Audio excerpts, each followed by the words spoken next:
કાચી કેરી અને આખી મેથીનો જાદુ એ જમવાની મજા બમણી કરતો હોય છે. ને શાક ગમે તે હોય પણ પ્લેટમાં જો અથાણાં હોય ને તો વાર્તા પૂરી થઈ જાય. તો આખી મેથી અને કેરીનું અથાણું એટલી સરસ રીતે થાય છે ને પરફેક્ટ રીતે બનાવો.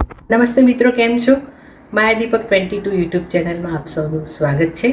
સરસ રીતે મારી સાથે જોડાઈ રહ્યા છો. તમે મને ફેસબુક અને ઇન્સ્ટાગ્રામ પર પણ ફોલો કરી શકો છો. તો શરૂ કરીએ આજની સરસ મજાની રેસીપી. ખાટા અથાણામાં મિત્રો હંમેશા દેશી કેરી આવે છે, લાડવો કેરી એ જ લેવાની, જેની ખટાશ બહુ હોય એટલે અથાણું સરસ લાગે છે. ટુકડા મેં છાલ સાથે કાપ્યા છે, એમાં હળદર ને મીઠું ઉમેરી દઈએ છીએ.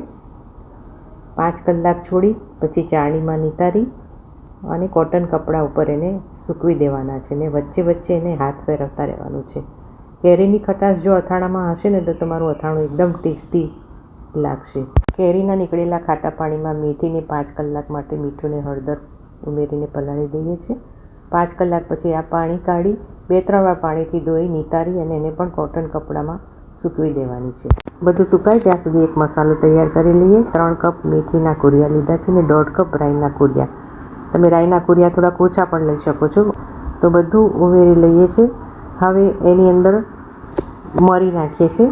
2 ટેબલસ્પૂન જેવા મરી, 2 ટેબલસ્પૂન શેકેલા અધકચરા દાણા અને 2 ટેબલસ્પૂન શેકેલી અધકચરી વરિયાળી. તમે કલોંજી પણ ઉમેરી શકો છો. ગુજરાતી ઘરોમાં કલોંજી ઓછી ખવાય છે. હવે હિંગ ઉમેરી દઈએ છીએ. ખાડો પાડીને રાખીએ છીએ. લગભગ 10 કપ જેવું તેલ મેં ગરમ કરવા મૂક્યું છે. તેલ વધારે જ ગરમ કરવાનું. એમાંથી એકદમ ગરમ થાય એટલે ચેક કરીને 2 કપ જેવું મસાલામાં ઉમેરીને ઢાંકણું ઢાંકીને મૂકી દઈએ છીએ. બિલકુલ ઠંડુ થાય એટલે ચેક કરી લેવાનું છે. અથાણામાં છેલ્લે ઠંડુ પડેલું તેલ ઉમેરવાનું જ હોય છે. હવે ઠંડુ થાય એટલે શેકેલું મીઠું, મીઠામાં પાણીનો ભાગ હોય છે એટલે શેકીને જ ઉમેરવું. ત્યારબાદ સ્વાદ પ્રમાણે મરચું અને હળદર ઉમેરી મસાલાને બરોબર મિક્સ કરી લઈએ છીએ. આવી રીતે તમે જો મસાલો બનાવીને રાખ્યો હોય તો અથાણામાં તમારે પ્રોબ્લેમ પણ નહીં થાય બનાવવાનો. તમે સરસ્યું પણ ઉમેરી શકો છો ને કલોંજી પણ ઉમેરી શકો છો. મિત્રો, આ મસાલો મેં વધારે બનાવ્યો છે. આ અથાણા માટે તમારે 3 ભાગનું જ માપ લેવાનું. આમાંથી હજુ બીજા 2 મેં અથાણા બનાવ્યા છે. છાલ સાથેની કેરી છે એ સુકાઈ ગઈ છે ને બાઉલમાં લઈ લઈએ છીએ. મેઝરમેન્ટ ઉપર બધું જ હું લખું છું એટલે બોલતી નથી. હવે એમાં જરૂર મુજબ મસાલો ઉમેરી દઈએ છીએ.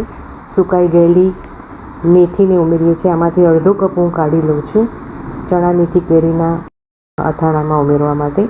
હવે તેલ ઉમેરી દઈએ છીએ. ડૂબાડૂબ જ રાખવાનું છે. તો આવી રીતે એને મિક્સ કરી અને 5 કલાક સુધી ઢાંકીને રહેવા દઈએ છીએ. 5 કલાક પછી કાચની ચોખ્ખી બોટલમાં ભરી લેવાનું છે. ઉપર સુધી તેલ રાખવાનું અને ફ્રીજમાં સ્ટોર કરશો તો લાલ લાલ રહેશે. તો આ કેરી ને મેથીનું અથાણું તૈયાર છે. આમાં તમે લસણ, ગુંદા અને છાલ વગરની કેરી પણ તમે ઉમેરી શકો છો. તો મિત્રો, ત્યાંથી જોઈ રહ્યા છે ખાસ લખજો. Thank you for watching. અને ફરીથી નવા અથાણાની રેસીપી જોઈતી હોય તો મને કોમેન્ટમાં યસ લખજો. મારી ચેનલમાં જાત જાતના અથાણા છે. કેરડાનું અથાણું છે, ગરબરનું અથાણું છે અને કેરી, લસણ, મેથી, ગુંદા એના કોમ્બિનેશનમાં ઘણા બધા અથાણા છે. તો તમે ખાસ જોજો. અથાણાને 12 મહિના લીલાછમ રાખવા હોય તો એને ફ્રીજમાં સ્ટોર કરો અને બહાર રાખો તો તેલમાં ડૂબાડૂબ તમારે સ્ટોર કરવાના છે. અને હંમેશા કાચની બરણીનો ઉપયોગ કરો અને જ્યારે પણ કાઢો તો ચોખ્ખા હાથેથી એને લૂછી લો. Thank you.